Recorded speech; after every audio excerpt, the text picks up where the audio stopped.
Hindi porket may karapatan ka, wala nang limitasyon yan. Aabusuhin mo na. Hindi po. Jubilito TV Official. Okay, so yun. Inyo sa mga kabagis, this is Jubilito TV Official at eto na naman pumuli ang isang edisyon ng ating reaction video mga kalingap at kabagis, no? Pero bago po lahat, syempre po, mega love shoutout po muna kay Kuya Val Santos Matubang, kay Ate Edna Vlogs at kay Kalingap Rab, sa ating mga Kalingap netizens, Kalingap subscribers, Kalingap supporters, Kalingap partners, Kalingap reactors, Team Bios, Team Karepa, Team Strikers, Team Watchers, ayan po, mega love shoutout po sa inyong lahat. So ito na nga mga Kalingap at kabagis, no? For today's reaction video, ma-reaction lang po tayo dito po sa naging pagkikita po, no? At talagang ito po'y kauna-unahan, no? History in the making mga Kalingap at kabagis. Dahil po natuloy na po, no, ang matagal ng plano na pagkikita po ng Team Kalingap at ng Team Tekram. Kasama na rin po ang Team Ka-Business mga Kalingap at kabagis, no? At dito po ay talagang winelcome po, no, with open arms, ika nga, ng Tekram family ang Team Kalingap. Kasama po ang Team Ka-Business, no, mga Kalingap at kabagis. At dito po sa pagkikitang ito ay masasabi po natin ito ay talagang pinaglaanan ng panahon po ng Tekram family. Yan. Sa Tekram family, mega love shoutout po kaila Tatay Ram at kila Tek Jun, na kung saan ay talagang hindi po magkanda uyaya sa pag-asikaso ang Tekram family dito po sa kanilang mga bisita na sila Kuya Val Santos Matubang at ang buong pamilya po ng Matubang at yung mga ibang Kalingap partners natin na sumama sa kanila dahil nga po sila po ay dumalo. Biruin nyo yun mga Kalingap at kabagis, no? Pagkatapos po nilang dumalo sa family feud, ayan, antabayanan po natin kung kailan po ipapalabas yan, ay dumiretso po sila dito po sa pamilya po, no, or sa residence po ng mga manalastas. Kasama na rin po sila ka-business mga Kalingap at kabagis, no, na alam naman po natin na matagal na rin pong kaibigan ng Team Kalingap. At napakaganda ng pag-uusap ng mga bigatin nating mga charity vloggers, mga Kalingap at kabagis, na kung saan ay talagang may mga plano na silang inilatag. At gusto nga po nilang makasama at nangihinayang sila at hindi po nila nakasama ito pong si Pugong Biyahero. Pero sabi nga po nila, lalo na sabi ni Kalingap Rab, ay sana nga ay mangyari ito, no? In annual basis. So taon-taon magkaroon sila ng parang reunion at may pagdiwang yung mga bagay-bagay na naging success sa kanilang pag-charity, sa kanilang pagtulong sa mga kababayan po nating nasa laylayan po ng kahirapan.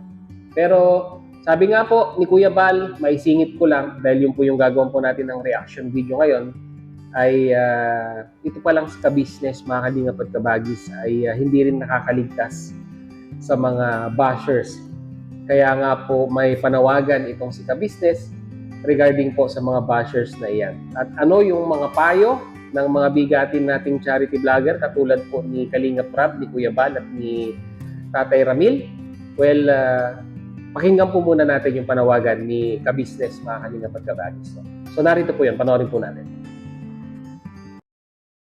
Si Kuya Val po, may sasabihin. Si Kuya Val, may sasabihin daw.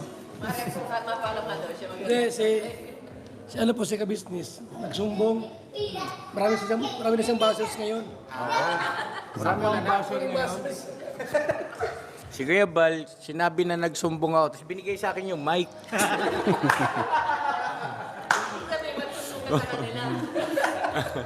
Hindi, sabi nga po, pagka marami ka raw basher, ay ipagpasalamat mo kasi blessing daw po yun. Ay, salamat mga bashers! Ayun, salamat po. Hindi nawawala. Hindi nawawala. Oh. Ay, mas marami si Kuya Val. Congratulations! Congrats! Congrats sa kumari ko. Maraming bashers. Hindi, ano naman po yun. Karapatan naman nila yun.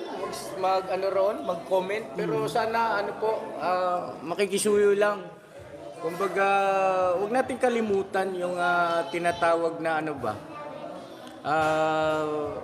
magkaroon naman ng kahit kaunting Kasi sa bawat komento natin, meron tayong responsibilidad dyan eh. Di ba? May responsibilidad tayo. Hindi porket may karapatan ka, eh wala nang limitasyon yan. Aabusuhin mo na. Hindi po. Kasi may mga makakabasa dyan eh.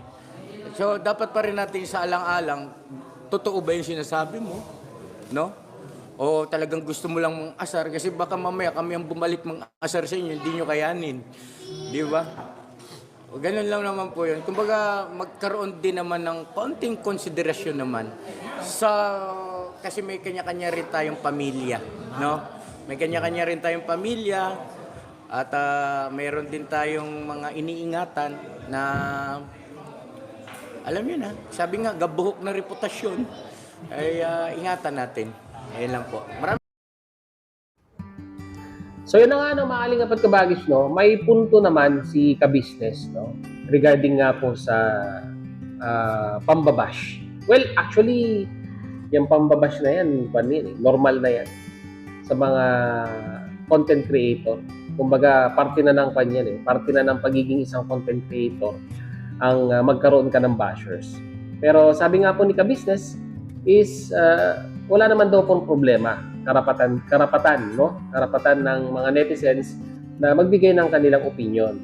Pero sabi nga po nila, hindi naman kesyo tayo ay meron pong freedom of expression, ay sasabihin na po natin kung ano man yung mga gusto nating sabihin, lalong-lalo na pag masyado na pong below the belt at hindi na po makatarungan yung mga binibitawan nating salita or akusasyon sa mga charity vlogger na hinahangaan natin. And at the same time, mga kalingap at kabagis, ay dapat maging responsibleng netizens din po tayo. Dapat i-take consideration din po natin yung nararamdaman ng mga binabash natin.